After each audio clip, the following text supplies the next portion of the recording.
a podcast that talks about music, movies, sports, and news. To know the people, promoting and sharing with the world a beautiful story. This is Frail Fragments Monster Closet.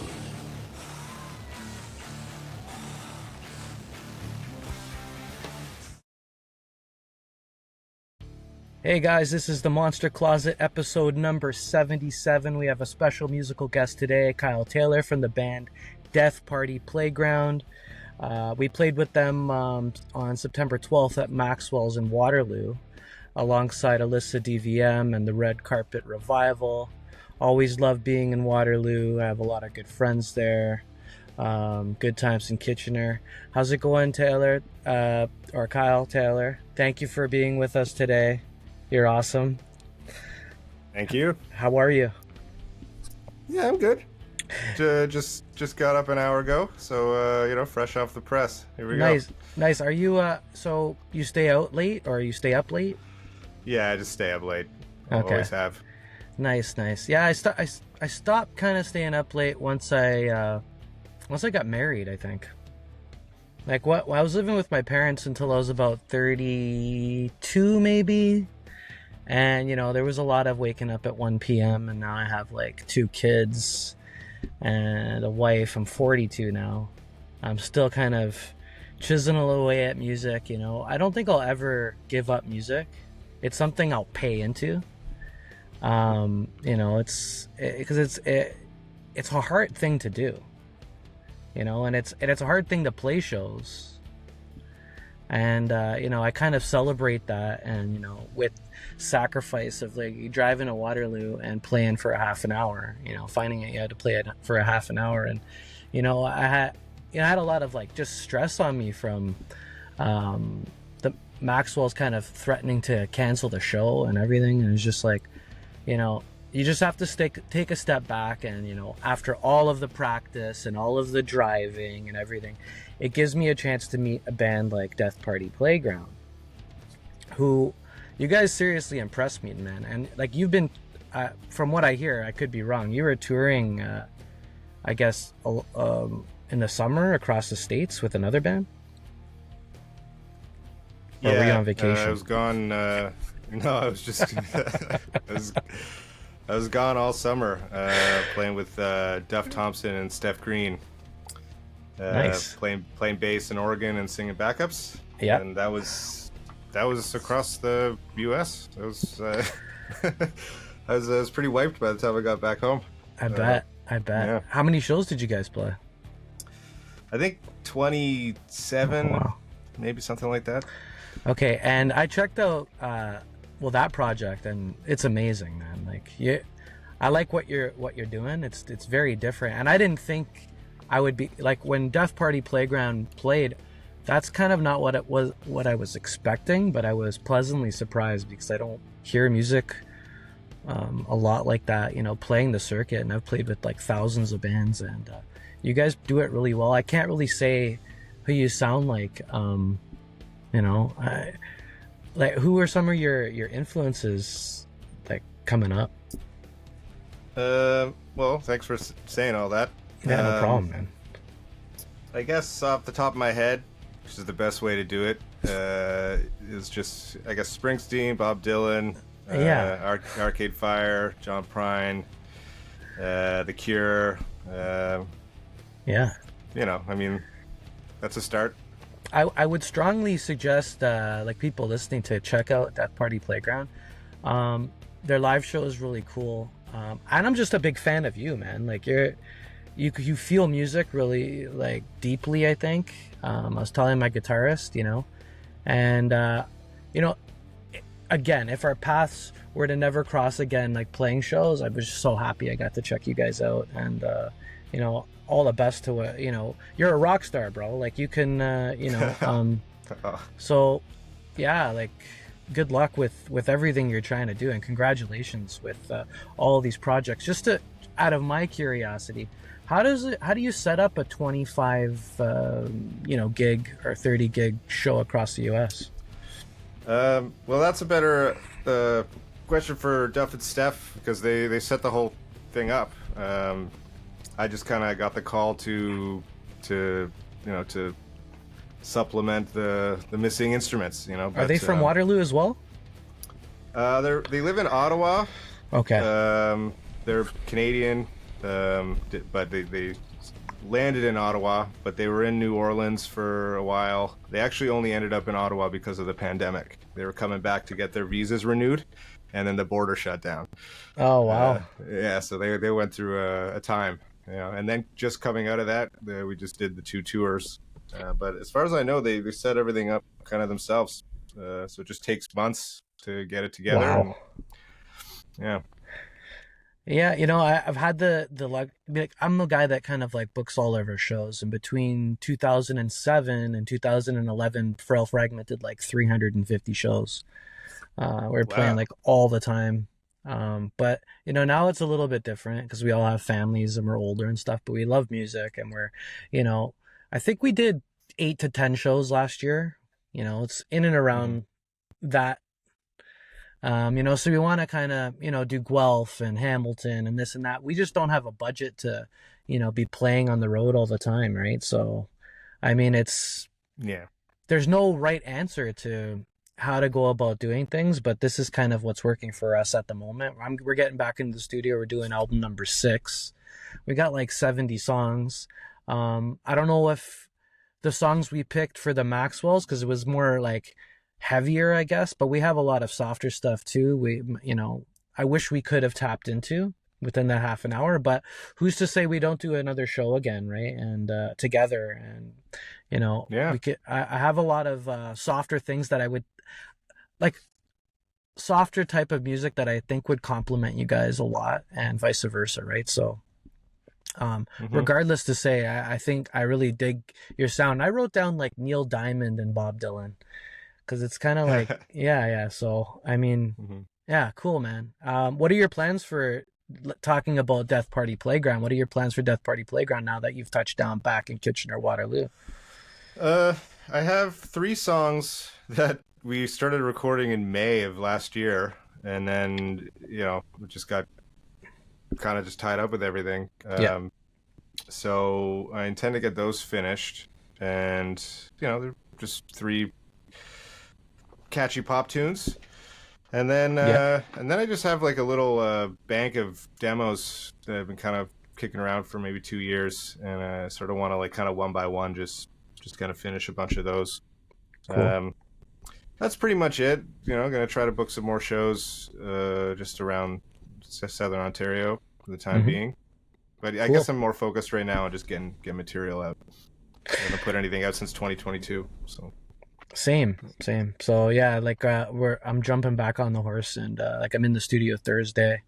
Gonna do another track. I think we're about 6 songs into the new album, so hopefully, next, before the beginning, probably my birthday, May the 4th be with you, the May the 4th show. We usually have something special going on at the Horseshoe or in Toronto. And hopefully we're kind of on our way to releasing that album at that time, right? It's a long process. It's expensive. I mean, to go through the right channels and to get it mastered and the whole thing, right? And like, it is what it is, right? But it's a balancing act for me. And but it will be out there. Album number 6 is coming. Death Party Playground, they're getting into the studio. They got 3 songs. And they got a whole shit ton of demos that they're gonna play around with. And yeah, well, let's like when we're gonna start probably playing shows again in March. I want to do like a Guelph show. Maybe hit Waterloo again. I'm thinking like just hit up Hamilton, because it's a big city and it's close to Toronto, right? Like, so, and I think they have a scene, right? They have, like, if you can catch that wave in Hamilton, it's a lot of people will show up to see you play at a show, right? But as my days of driving to fucking, Montreal to play for no budget and have, like maybe a few people watching you, it was cool. But I've done that, right? So, I mean, I can't do that anymore, It's just, I think my net is kind of Peterborough to, I would even say maybe London, going west. Yeah. But do a few shows, and one show a month or every other month, and keep in the studio, keep recording. We're getting stem. Do you guys play with stems, or is it like, do you guys play with pre-recorded stuff? Oh no. No. Yeah, I guess I've been curious about that, but it just hasn't come up yet. Yeah. Yeah. Yeah. Well, I mean, that's kind of our next kind of project within, as well as recording within our last show for Halloween at the Atria, October 26th. We're going to take from then to March to, do a bunch of stuff with stemming, right? So we started it. I mean, it's you're just basically playing to your pre-recorded track, and then you want your audience to, what you want to put in the mix, what you want your audience to hear, right? So and then just playing along, right? And that's kind of it. It's good to have both and be able to do that, because you bring a different dimension into your band. If you want to add like whatever it is, horns or sub or whatever, right? Some crazy drums or something, or backup vocals. But I like to live by the sort of being able to do like 3-part harmonies with a band, right? It's cool, and I don't know anything else. So but it's something that's going to challenge us, and it keeps you in a box. And some songs I feel like that helps, right? Some songs you want to have feel, but some songs, you want to be playing in that box, because you can kind of manipulate sound live, I guess, So, I mean, we're excited to bring that in for our, shows in 2025, starting in March, right? I'm in talks with booking something in Guelph, and if I do, man, I'm gonna let you know, right? So. Oh, awesome. Yeah. I haven't played in Guelph in while. I used to play there all the time. But yeah, it's been I don't think I've even played in Guelph since the pandemic, thinking about it now. Me neither. Yeah. But like I'm onto a few people that are kind of booking shows there, and they dig us. So yeah, I said March or April. They have a festival there as well. So Gain Music Fest. I think there's one in, I don't know. But yeah, if I have access and I'm able to, push bands, like I'll push you guys, like for sure, anytime. And, a guy from Guelph actually suggested you guys, right? Derek from the Walk Show. Yeah, he's a good guy. Yeah, he really likes you guys. So, I mean, he's like, go with these guys. I messaged you back in, I think, April or something. And, it just happened to work out. So I'm glad it worked out. Yeah. One more question. I like to ask songwriters, or just performers, why do you do what you do? Yeah, I mean, that's a good question. It's I think it's just more of a compulsion. Yeah. If I start playing guitar, just sort of the instinct is to kind of just figure stuff out. Then you get an idea, and then that's the compulsion. You just you can't just let that sit. It has to be, my brain now has to develop it. And it's a mystery, right? It'd be easier to do something else. Definitely. But yeah, it's a hard thing to do. Yeah. When did you start playing guitar? I guess like around 12, 13. Like my dad plays guitar. Nice. So there were guitars around. So I think I kind of started to just have it in my hands. Mm-hmm. And then when I discovered punk music, then I got really into it. Sick, man. Around 13 maybe, yeah. I started playing guitar at 12 as well. My dad, little just quick story if you want to hear it. Yeah, of course. The reason why I bought a guitar was kind of like Kurt Cobain, I would say, Nirvana. I was listening to hip hop music, and my dad kind of wasn't, he was just kind of sick and tired of hearing it, I guess, in, you know, his basement blaring. So came downstairs and he had like 700 CDs in the early 90s, like 1991. And he pulled out Nirvana, Nevermind, and Pearl Jam 10. And I put on Pearl Jam 10 and I was like, my world was changed. I'm like, this is the best shit I've ever heard in my life. I love this. Nothing's going to top this. And then I put on Nevermind and I was like, my world changed. And because it, you know, Pearl Jam 10 was top with this like spoke to my heart. And I ran to my buddy's house, who's like 2 blocks away, played it for him. He quickly got a guitar. I begged my dad for a guitar. He bought me like some cheap fucking guitar and some Walton's music store in a shopping mall, Scarborough Town Center. But I thought it was great, right? And you know, it's a language, and I sucked for a long time, and they put me in lessons, and I hated doing lessons. But my guitar teacher, he could kind of, and I did guitar lessons for about 2 years off and on. He could see that I had some sort of ability to write music because I started writing songs at 12.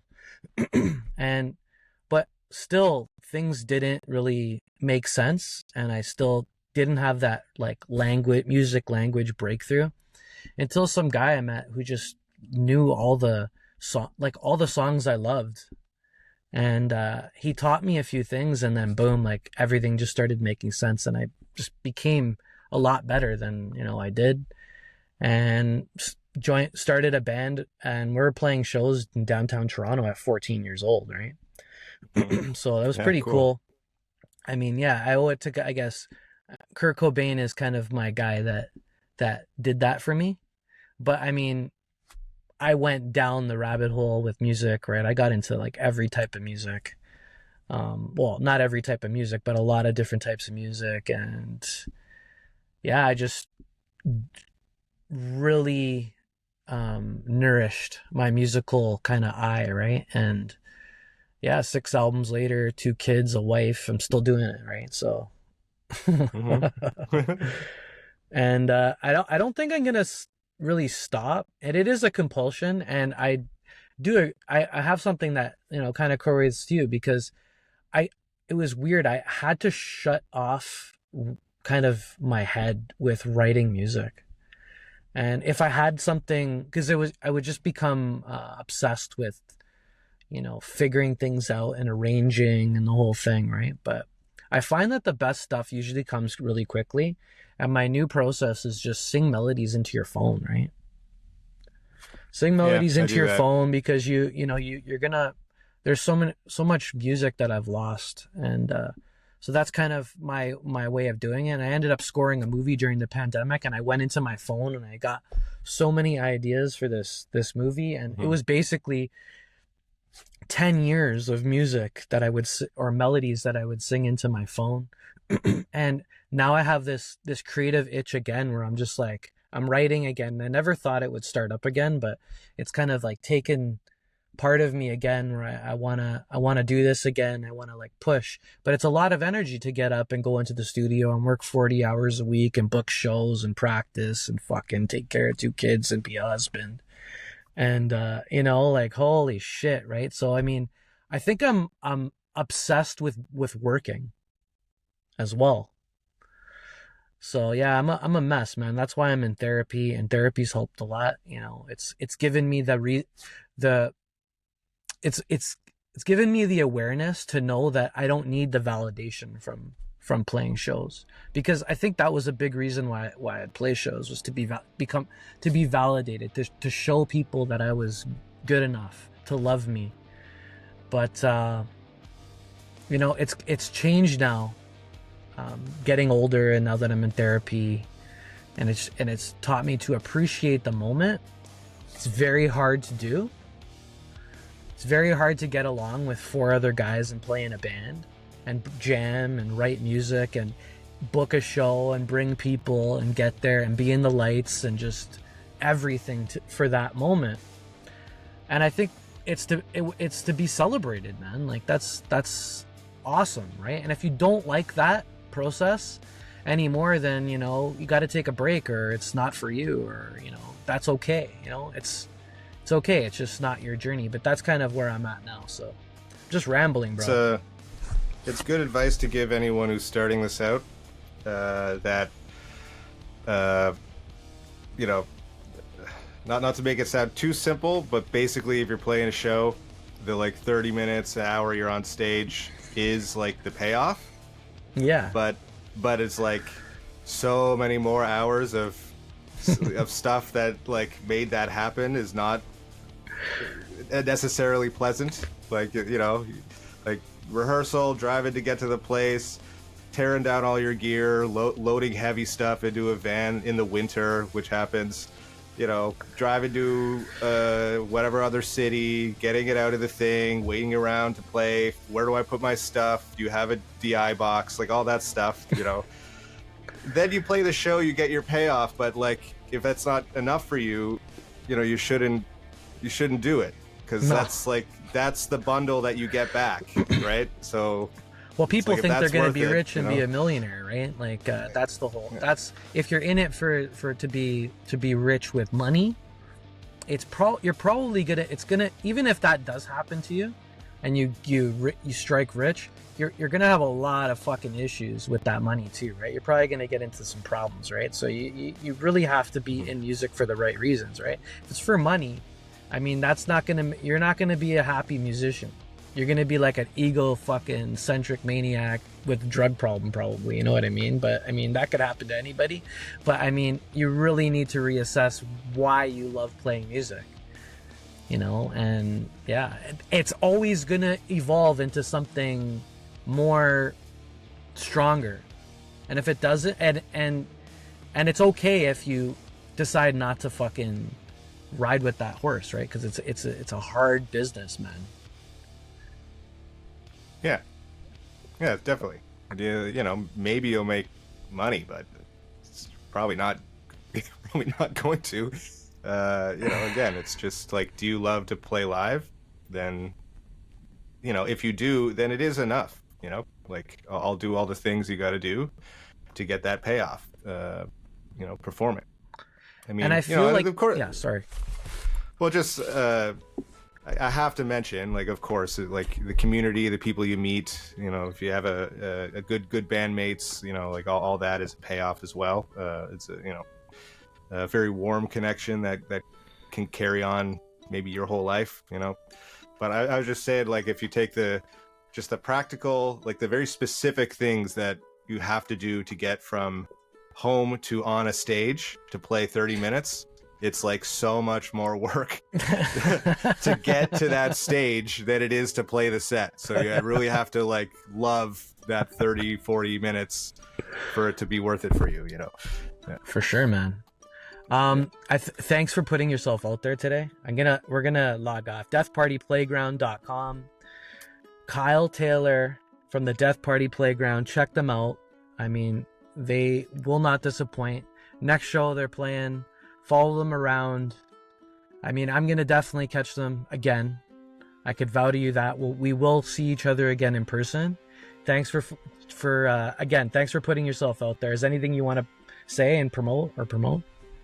No, just thanks for doing all this. You know, I mean, it sounds like you got a lot of things on the go, and then you have this too. And, you know, I just appreciate it. Thanks, Kyle. Thanks. The reason why I did this just quickly is to make the shows that we play more special. Because now I have a better understanding of who you are as a person. And it's not like, hey man, okay, great show, take it easy, bye-bye, and we never see each other again. It's like, yeah, they were a pretty cool fucking band, but I mean, maybe we can change the dial for each other and change each other's lives somehow. Just, you know, we will. This conversation will change the world, man. Yeah. But and I thank you for doing this too, bro. And yeah, I mean, hopefully my hard work and your hard work inspires others to evolve into something better and get up and do something that will make you happy. But much love. I'm Len Lamanna. This is the Monster Closet. This is September 23rd. 2024, episode 77. Thank you, Kyle Taylor from the Death Party Playground, deathpartyplayground.com. Keep it locked. We're going to do some more shows together, brother. Thank you so much. Thank you. Peace.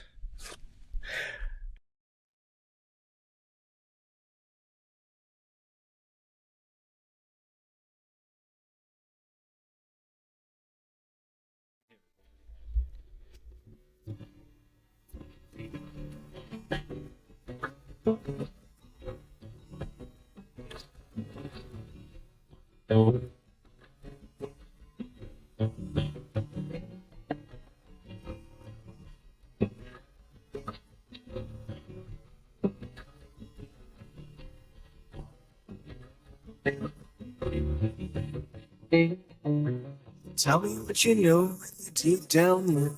Heart it's fire and the breathing slow. Tell me what you see, can you live so free? If you say yes and the rest say please.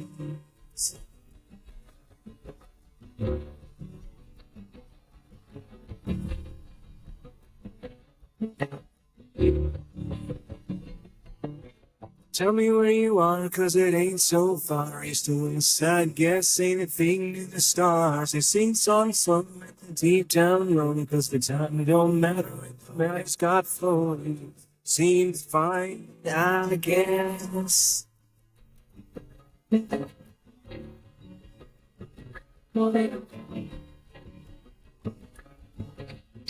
Seems fine, I guess. Tell me who it was through the thick black fence to come on of pause like a wise man does. Tell me who I am, like we both give a damn. Like you breathe like me, like you shake my hand. It's fine, I guess. Seems fine, I guess.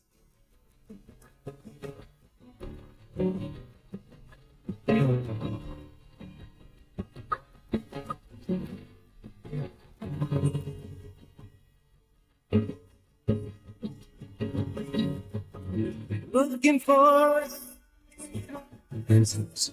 When slides on a Wednesday, I feel fine when I'm chasing after you. This time I'll find someplace new.